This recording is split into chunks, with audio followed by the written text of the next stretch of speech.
देशाचे पंतप्रधान नरेंद्र मोदी हे सोमवारी सिंधुदुर्गच्या दौऱ्यावर होते. नौदल दिन साजरा करण्यासाठी किंवा त्याला उपस्थिती देण्यासाठी पंतप्रधान नरेंद्र मोदी हे सिंधुदुर्गमध्ये पोहोचले होते. सिंधुदुर्ग हा महाराष्ट्रातला सगळ्यात छोटा जिल्हा असला तरी तो पर्यटन जिल्हा म्हणून ओळखला जातो आणि त्याच्या शेजारी असलेला रत्नागिरी हा जिल्हा हा फलोत्पादनासाठी किंवा फळफळावळांसाठी ओळखला जातो. हापूस आंबा जो फळांचा राजा आहे तो इथल्या रत्नागिरीचाच.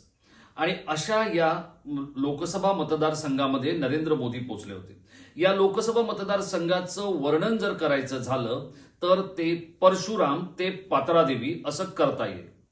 आणि या मतदारसंघामध्ये एक आणखी अनोखी गोष्ट आहे की जी मोदींशी सतत संबंधित असते किंवा मोदींशी ती नीट रिलेट होऊ शकते आणि ती म्हणजे देवादिकांचा आशीर्वाद आणि आध्यात्मिक किंवा शिवप्रभूंच्या पावन स्पर्शाने पुनीत झालेली भूमी.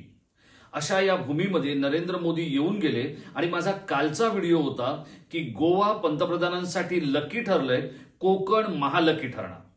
आणि त्यामुळे आजचा जो आपला व्हिडिओ आहे त्यातून मी आपल्याला एक सांगणार आहे की नरेंद्र मोदी आणखी एका विलक्षण विक्रमासाठी कसे सज्ज झालेत आणि या सगळ्या त्यांच्या येणाऱ्या काळातल्या कामगिरीसाठी कोकणातल्या देवदैवतांनी जणू काही होय महाराजा म्हणायला सुरुवात केलेली. नमस्कार मित्रांनो, मी राजेश कोचरेकर आणि आपण पाहताय आपलं आवडतं न्यूज पोर्टल टाइम महाराष्ट्र. मित्रांनो, कोकणातली भूमी म्हणजे कोकणाचा एक लोकसभा मतदारसंघाचा जर आपण विचार केला की जिथून आता शिवसेनेचे विनायक राऊत खासदार आहेत. कोकणाच्या या लोकसभा मतदारसंघाचं वर्णन आणखी एका वेगळ्या शब्दात करता येऊ शकतं, ते म्हणजे परशुराम ते पात्रादेवी. म्हणजे चिपळूण पासून सुरू होणारा मतदारसंघ अगदी गोव्याच्या सीमेपर्यंत जाऊन संपतो. या मतदारसंघातून निवडणूक लढवणं हे देखील काहीसं आव्हानात्मक समजलं जातं. आता इथून कोणाला तिकीट मिळणार या संदर्भातला व्हिडिओ आपण या आधी केला होता आणि आता ज्या काही घडामोडी घडतायत त्यातून आपण आपला पुढचा व्हिडिओ येणारच आहे. पण त्याआधी मी आपल्याला सांगणार आहे की काल ज्या वेळेला मी व्हिडिओ केला होता त्यावेळेला गोव्याची जी गोमंतक भूमी आहे या भूमीने नरेंद्र मोदी यांना आशीर्वाद दिला आणि ते सलग 2 वेळा देशाचे पंतप्रधान झाले. आजपर्यंत सलग 3 वेळा पंडित नेहरूंचा अपवाद वगळता कोणालाही देशाचं पंतप्रधान होता आलेलं नाहीये किंवा हॅट्रिक साधता आलेली नाहीये. नरेंद्र मोदी हे 2024ला हॅट्रिक करतील असा जणू काही इथल्या देवदेवतांनी त्यांना आशीर्वाद दिल्याचे संकेत मिळणारी घटना घडली आहे.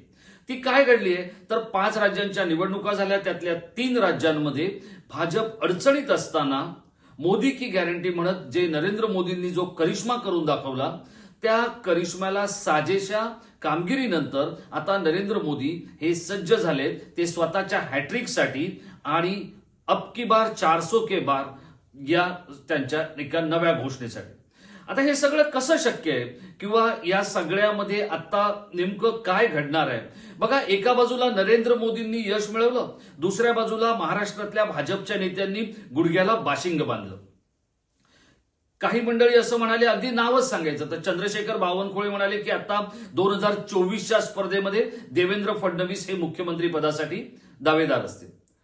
आता मला सांगा की निवडणुका 3 राज्यांच्या झाल्या आहेत, करिश्मा मोदींनी दाखवलेला आहे, लोकांनी त्यांच्यावर विश्वास ठेवलेला आहे आणि तो विश्वास किती आहे ते बघा. की म्हणजे जर आपण पाहिलं तर भाजप आणि काँग्रेस यांच्या मतांमधलं जे अंतर आहे ते फक्त 10 लाख मतांचं आहे. हे इथे आपण समजून घेतलं पाहिजे. म्हणजे काँग्रेसला भाजपपेक्षा 10 लाख मतं कमी पडलेली आहेत. पण ज्या लोकशाहीमध्ये आपण राहतो तिथे प्रत्येक एका मताला महत्व असतं आणि त्यामुळे ते प्रत्येक मत महत्वाचं असतं, अनमोल असतं आणि अमूल्य असतं. आणि त्यामुळेच मोदींचा जो किंवा अमित शहाचा जो सगळा अट्टाहास आहे तो या गोष्टीसाठी आहे. त्यांनी प्रयत्न केले, त्यांनी करिश्मा दाखवला, त्यांनी सगळं केलं हे एका बाजूला आणि लगेच चंद्रशेखर बावनकुळे इथे आपल्या वेगळ्याच एका सुरामध्ये काहीतरी गायला लागलेले. अशा सगळ्या मंडळींचं काय होणार आहे हे आपल्याला नजीकच्या काळात दिसणार आहे. म्हणजे हे जे बावनकुळेच्या मंडळी जी आहेत ती काय आणि कसे येणाऱ्या काळामध्ये कोणत्या अडचणींना सामोरे जाणार आहेत हे आपल्याला कळेल. याचं कारण सांगतो. राजस्थानमध्ये वसुंधरा राजे मुख्यमंत्री होतील असं म्हटलं जात आहे. पण वसुंधरा राजे यांनी तसं लॉबिंगही सुरू केलंय म्हणून तसं म्हटलं जात आहे. 70 आमदार त्यांना जाऊन भेटले. हे सगळं जरी खरं असलं तरी एक दुसरी गोष्ट अशी आहे की राजस्थान असो, मध्य प्रदेश असो किंवा छत्तीसगड असो, नरेंद्र मोदी आणि अमित शहा आता नव्या नेतृत्वाचा शोध घेतील आणि तीच गोष्ट महाराष्ट्राला सुद्धा लागू पडेल. आता आपण जर एक गोष्ट नीट दुसऱ्या बाजूला समजून घेतली मध्य प्रदेशच्या बद्दल, तर मध्य प्रदेशमध्ये जे मामाजी आहेत म्हणजे शिवराज सिंग चौहान, त्यांच्या कामाच्या भरवशावर, मोदींच्या गॅरंटीवर आणि भाजपने जे तिथे काम केलं, या सगळ्यामध्ये मी आपल्याला आवर्जून एक गोष्ट आपल्या लक्षात आणून देतो, ती म्हणजे भाजपचा महाचाणक्य असलेल्या अमित शहाचा एक कार्यक्रम. भाजपमध्ये काय होतं, भाजपमध्ये 4 पातळ्यांवर संपूर्ण प्रक्रिया राबवली जाते. 4 म्हणण्यापेक्षा 5. एक तर केंद्रीय स्तरावर, त्यानंतर राज्य स्तरावर, जिल्हा स्तरावर, मंडल स्तरावर आणि मग बूथ स्तरावर. अमित शहानी एक विलक्षण अशी गोष्ट मध्य प्रदेशमध्ये घडवून आणली. ती काय होती, तर ती त्यांनी सांगितलं होतं बूथ कमिटीवर जे लोक असतील, या बूथ कमिटीमध्ये किती माणसं असतात बघा, या बूथ कमिटीमध्ये 21 ते 11च्या प्रमाणामध्ये लोक असतात. एकतर 11 असतात किंवा 21 असतात. आणि या बूथ कमिटीमधल्या लोकांच्या नेतृत्वाखाली काम करते ती पृष्ठ कमिटी, म्हणजे ज्याला आपण पन्ना कमिटी म्हणतो. त्या पानाचा, मतदार यादीतल्या त्या पानाचा तो कार्यकर्ता प्रमुख असतो. तर या बूथ कमिटीपर्यंत जात भाजपमध्ये काम केलं गेलं. आणि त्यातला सगळ्यात महत्वाचा मुद्दा काय आहे तो बघा, अमित शहानी मध्य प्रदेशमध्ये एक गोष्ट सांगितली होती. ती गोष्ट काय होती, तर प्रत्येक बूथवर भाजपला 51% मतदान झालं पाहिजे आणि ज्या 160-161 जागा ज्या काही जिंकलेल्या आहेत त्यापैकी 101 जागांवर भाजपने 51%पेक्षा अधिक मतं मिळवलेली आहेत. याच्यावरून आपल्याला समजू शकतं की मोदी आणि शहा हे किती मायक्रो मॅनेजमेंट करतात. आणि मग अशी मायक्रो मॅनेजमेंट करणाऱ्या माणसाला जर 2024 मध्ये 400च्या पार जाता आलं तर मग त्यात नवल ते काय असणार, तर तो एक वेगळा विक्रम असणार आहे. आता या सगळ्या गोष्टी आपल्याला सांगण्याचं कारण इतक्यासाठीच आहे की ज्यांना असं वाटतंय की येणाऱ्या काळामध्ये देवेंद्र फडणवीस मुख्यमंत्री होतील, तर देवेंद्र फडणवीस यांना सुखावण्यासाठी किंवा शिवसेना जी एकनाथ शिंदेच्या नेतृत्वाखाली भाजप बरोबर आहे तिला दबावाखाली ठेवण्यासाठी हा एक प्रयत्न म्हणून ठीक आहे, पण तो येणाऱ्या काळामध्ये खरंच यशस्वी होणार आहे का? भाजप इतक्या बारकाईनं खरंच काम करतंय का? तुमच्या अवतीभोवती असलेले भाजपचे पदाधिकारी किंवा कार्यकर्ते हे इतक्या बारकाईनं काम करत असतील असं तुम्हाला वाटतंय का? तर त्यानंतरच तुम्ही हे उत्तर मिळवू शकाल किंवा देऊ शकाल. 2013 मध्ये म्हणजे गोव्यात त्यांच्या नावाची घोषणा झाल्यानंतर राष्ट्रीय कार्यकारिणीच्या बैठकीमध्ये त्यांनी 300 पेक्षा अधिक जागा मिळवल्या असत्या किंवा ते मिळवतील असं ज्यांना वाटत नव्हतं त्यांनाही नंतर आश्चर्याने तोंडात बोटं घालावी लागली. आता काल ज्या वेळेला आम्ही मोदींना पाहिलं त्यावेळेला त्यांचा आवेश, त्यांचं एकूणच देहबोली, त्यांचे नजरेचे कटाक्ष, त्यांचं वावरणं, या सगळ्या गोष्टी प्रचंड अद्भुत होत्या.